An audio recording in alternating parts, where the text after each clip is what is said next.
Mais um ponto aqui, ó. Essa pergunta eu acho bem legal. Se ele é todo-poderoso, por que não impede a existência do mal? Se fosse traduzir a palavra de Deus, seria um respiro. O que seria? É um respiro. Sim. Domingo, Deus no banco dos réus. Porque sempre a dor aparece. Deus acaba indo para o banco dos réus. Geralmente você não viu a pessoa falar isso? Ah, tô doendo, poxa, meu Senhor, me ajuda. Poxa, às vezes a pessoa até critica, poxa, por que o Senhor deixou acontecer isso comigo, né? E aí, Fábio, o que domingo traz pra a pessoa que vai estudar a lição na semana, vai encontrar na lição de domingo? Deus no banco dos réus. Por quê? Por que o título da lição? Porque talvez o sofrimento humano é o maior motivo que afasta as pessoas e também é o maior motivo que traz as pessoas para perto dele. Então o sofrimento ele pode ter essas duas características. Ele pode tirar a pessoa, né? Por exemplo, eu tenho certeza que cada um de nós aqui já sofreu. Só que os níveis de sofrimento, talvez a gente nunca mergulhou no fundo do poço mesmo. Eu não conheço a história nossa em detalhes. Mas ao se deparar com o fundo do poço, a pessoa pode olhar para cima e falar assim, Deus me abandonou. Ou ela pode pensar o contrário. Sim. Agora a única esperança que eu tenho é Deus. E às vezes a pessoa ela fica se perguntando, e é exatamente o que você falou. Às vezes, por que Deus deixou, né? E onde estava Deus? Mas eu pergunto, Gustavo, qual que é a maior dor do mundo? A maior dor do mundo é o pecado, né? A pessoa fica com essa dor tão forte no coração dela que ela acha que o pecado distanciou ela de Deus. Então, ela automaticamente se afasta de Deus. Então, nesse sentido que a gente está lendo aqui, Deus no banco dos réus, Satanás acusou a Deus de buscar apenas serviço por interesse. Então, que nem o irmão estava falando aqui agora, a lealdade é muito mais do que isso. Então, a gente tem que entender, no banco dos réus, basicamente, Deus confia em Jó, que nem ele estava falando sobre Jó. Sim. E o livro de Jó revela que o sofrimento humano está inserido em conflito cósmico. E qual é esse conflito cósmico? É a batalha entre o bem e o mal. Sim. Então, existe a verdade, existe a mentira. Exatamente. Então, nós vivemos esse conflito diariamente. Obviamente, no caso de Jó, foi um conflito ao nível extremo. E isso pega muito nos nossos dias de hoje, porque quando nós vivemos um conflito na nossa vida, muitas vezes, muitas pessoas acabam tirando Deus de fora da vida dela e esquecem que Deus está acima dos nossos problemas. Então, quando nós enxergamos que Deus está acima dos nossos problemas, nós entendemos que Ele está nos cuidando de nós. Como Jó sentiu a presença de Deus, mesmo sendo tentado pelo Satanás. Exatamente.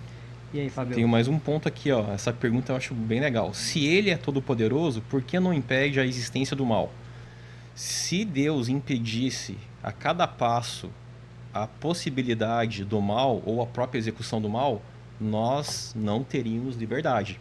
Não teríamos livre-arbítrio, ou, em outras palavras, seríamos uma espécie de um robô. Sim. Controlados. Então, imagina uma pessoa vai pegar o carro, vai para São Paulo. Existe a possibilidade de ter uma batida e iria ter uma batida. Não, você não vai viajar, você não vai para lá, você não vai tomar essa decisão. Então, a gente não ia ser humano. Talvez a gente ia ser uma espécie de animal. Porque o animal ele só reage por instintos. Então, irracional, né? Irracional. Exatamente. Então, o exemplo da leoa, ninguém aqui vai dizer que a leoa é um ser imoral. Sim. Nossa, aquela leoa ali, ela cometeu um pecado. Porque não existe. A leoa, ela agiu como uma leoa. Então, ela não fez nada de errado dentro do que ela é. Verdade. Sim. Então, por que Deus, então, ele não impede a existência do mal? Porque se ele fizesse isso, nós não teríamos livre-arbítrio. Se não tem livre-arbítrio, não tem liberdade. Se não tem liberdade, também não tem amor. E sabe o que isso quer dizer? Que Satanás estaria certo. Exatamente. Porque se Deus usa a autoridade dele para punir Satanás e excluir Satanás, de fato, Satanás estaria certo. Porque a justificativa para julgar o poder de Deus é essa.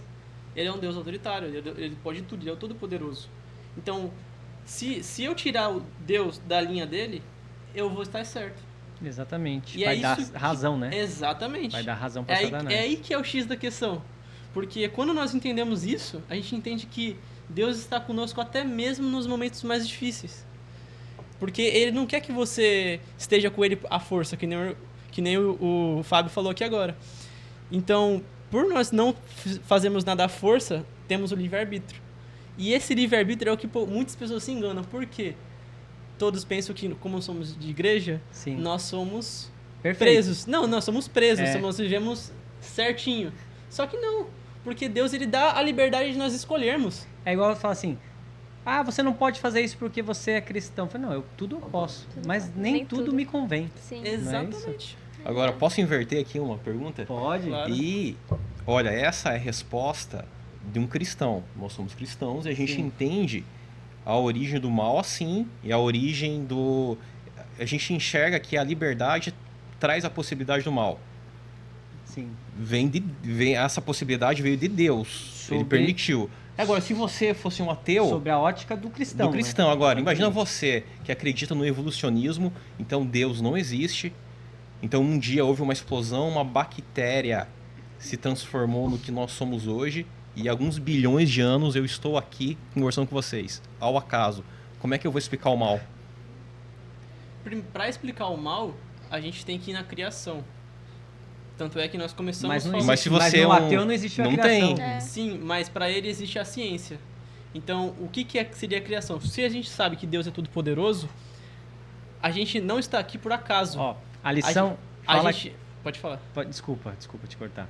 Mas a lição fala assim, Deus no banco dos réus. Mas se não existe Deus, quem que estaria no banco dos réus por causa do mal?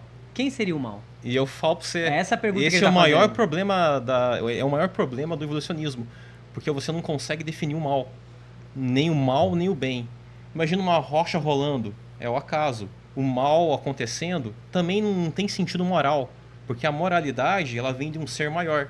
E se você não tem essa referência, como é que você vai definir o que é bom e o que é mal? Então, Qual é o parâmetro? qual que é o né? parâmetro? Porque tudo é o acaso. É. Se eu tô aqui conversando com você, é um acaso. Se eu tô lá, se eu não vim, é um acaso. E sabe como que eles Como definem você sai isso? dessa Eles falam o seguinte, olha, cilada? esse então é um jogo que eu tô vivendo, então para eu ter uma convivência decente com os meus irmãos, a gente vai criar uma regra inventada por nós. Então eu vou fazer o bem porque é melhor eu consenso. convivo. É isso que eles resolvem. Só que olha só, como é legal essa questão, né? Como é bonito a questão de ser criado por Deus.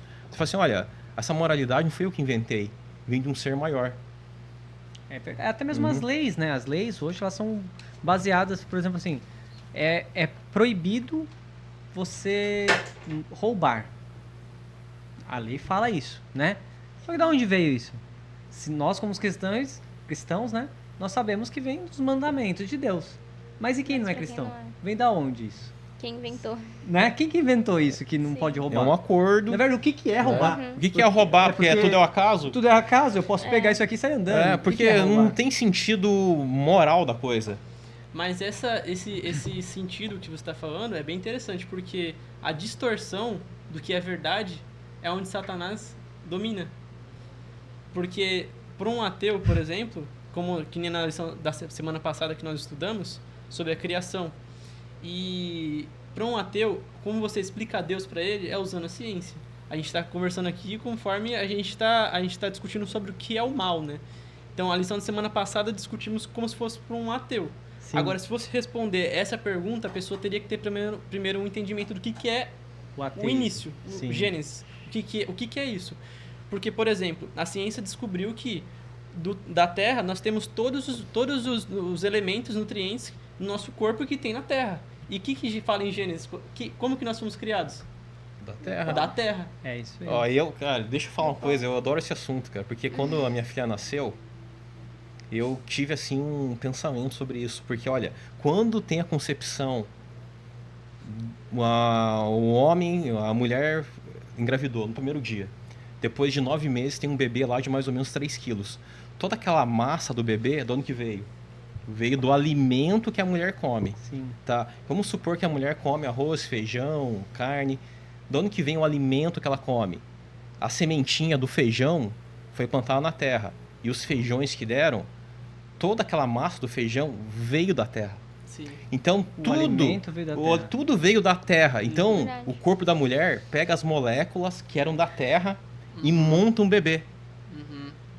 De uma forma que você não Muito louco acredita. Então é o isso. seguinte, olha só que louco. Se não é Deus, Se não é tem Deus, não como. dá. Eu não vou te Sim. pegar aqui, dá 3 quilos de terra, você Sim. pega as moléculas e monta um bebê.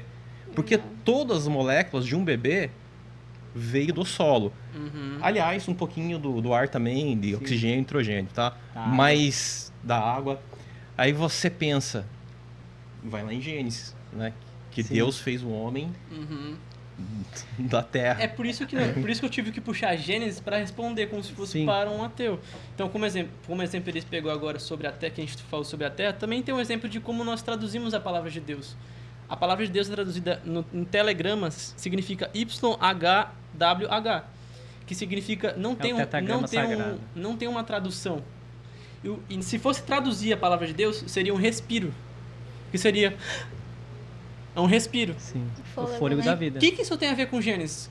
Aí você me pergunta, o que isso tem a ver com Gênesis? A criação. Como nós nascemos, o que acontece quando a gente nasce?